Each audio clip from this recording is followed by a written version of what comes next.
Cooks, ngayon nakilala niyo na ang ating mga lolo at lola.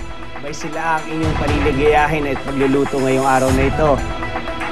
Kaya kung handa na kayo, okay, Cooks! Pasiklaban na!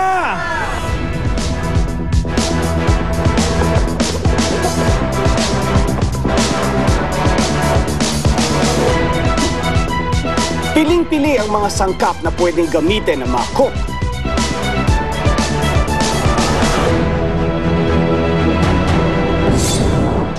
Pero sa pagkuha ng ingredients, ang ilang magkakapares naging mas listo kaysa sa iba. So talagang kami ni TJ, inisip na namin na kunin na talaga yung fish. Na kinuha din naman yung isang peraso nung kabilang team, which is yung green team. Ako, decision ko, fish talaga. Yung isa-serve ko sa kanila. Talagang mga senior citizens po, matatanda, lolo at lola po yung pakainin namin. Sa pagkuha pa lang ng ingredients, nagkaaberya na ang plano ng Purple Team na sila Ting at Riz. Ano, kukunin namin? Kasi ang talagang target namin ni Ate Riza, yung tuna para madaling kainin ng matanda. Pero nga, unfortunately, naubusan kami, nakuha agad nung dalawang team.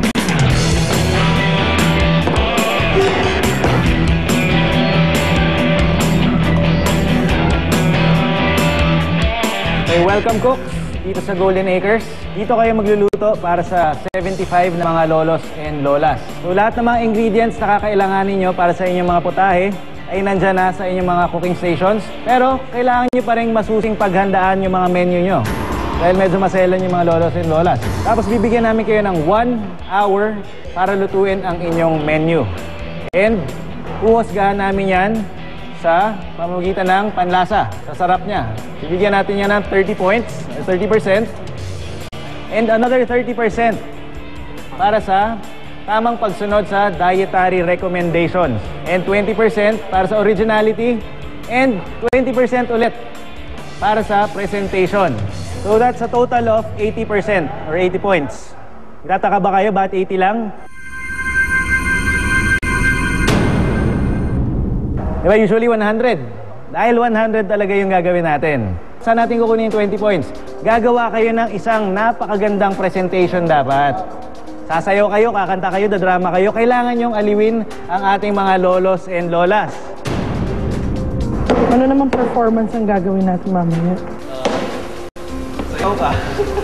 Makinig muna tayo sa ating guest judge na si Miss Rosemary Holandes, ang Supervising Health Program Officer ng Degenerative Disease Office ng Department of Health. Magandang hapon po sa ating lahat. Sa paghahanda po ng pagkain para sa ating mga lolos and lolas, kailangan po ang pagkain ay well-cooked. Dapat ito ay malambot ang pagkaluto. Kasi important consideration, ang mga lolo and lola natin, may problema na sila sa pagnguya.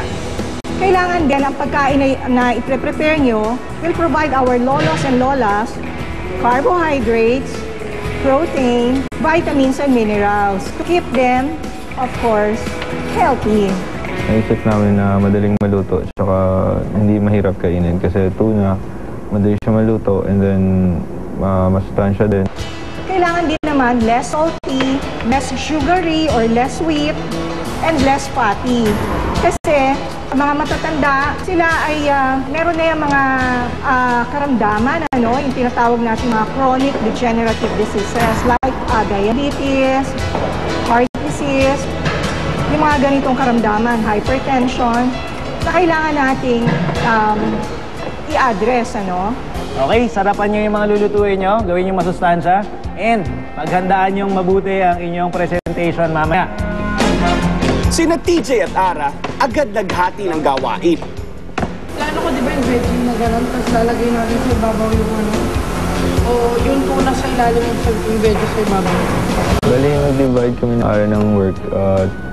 Yung sa dish pa lang, bali nag-decide siyang gumawa ng gulay. And ako, nag-decide akong gumawa ng grilled tuna. Para mapasarap ang grilled tuna, minarinate ito ni TJ sa katas ng lemon. Ang mixed vegetable soup naman ni Ara, hinaluan niya ng kalabasa. Gagawin mo dyan? Dito sa Ay, hindi mo kaya yung pag-ganon? Ano po yung right way? Yung malaking knife yung gamitin mo. Fillet mo. Parang ganyan. Start ka doon sa mas maliit na side. Tapos hawakan mo yung skin. Pakabila. Ayan. Ang gagawin mo dyan? Mag-iinit ka nung stock. Sige. Sinabihan niya kami na 1 hour lang dapat magluto. So talagang kahit na marami pa akong ibang ideas na gustong gawin doon sa dish namin, ang nangyari na lang, pinagkasya ko na lang talaga kung ano lang yung pwede within the hour para umabot kami dun sa oras. You have 40 minutes left. You have 40 minutes left. Mamaya, napainit mo muna. Beefsteak ang main dish ng Purple Team. Since matanda yung kakain, hiniwa ko na lang siya ng manipis. Tapos ang balak ko, para sa akin ha, pag madali siyang igisa lang, mas malambot siya. Ito, panipis ang gagawin ko, hindi pa ano. At gamit ang iba't ibang klaseng gulay. Chapsoy cream of mushroom naman ang kanilang second dish. Mukhang mabagal kayo, Ting, ha? Okay ba? Aabot kayo, ha? Beef pa yung... Bakit beef yung napili nyo? Ala na pong, Wala kayo nakuha na. tuna po, nauna po, mas malapit po sila eh. Simulan nyo na yan, ha? Meron lang kayong 38 minutes, karne ilulutuin nyo. Kailangan yung reminder nila kanina ni Miss Rosemary, kailangan malambot na malambot. As in malambot kasi mahina yung pantunaw, saka mahina yung panguya nila. May isa pa doon, nakita ko eh. Kala ko yun ang gusto mong ilagay ko. Ano nakita ko? Kusina, malinaw kung sino sa dalawa ang gumagawa ng mga desisyon. Dinigdagan ko na isang ganito. Dinigdagan ko nga. Ngayon, dagdagan ko pa din. Ay, kasi kailangan nila. Mamaya ulit. Mamaya na nga. Kala ko dagdagan. Mapanindigan kaya ni Ting ang kanyang mga naging diskarte?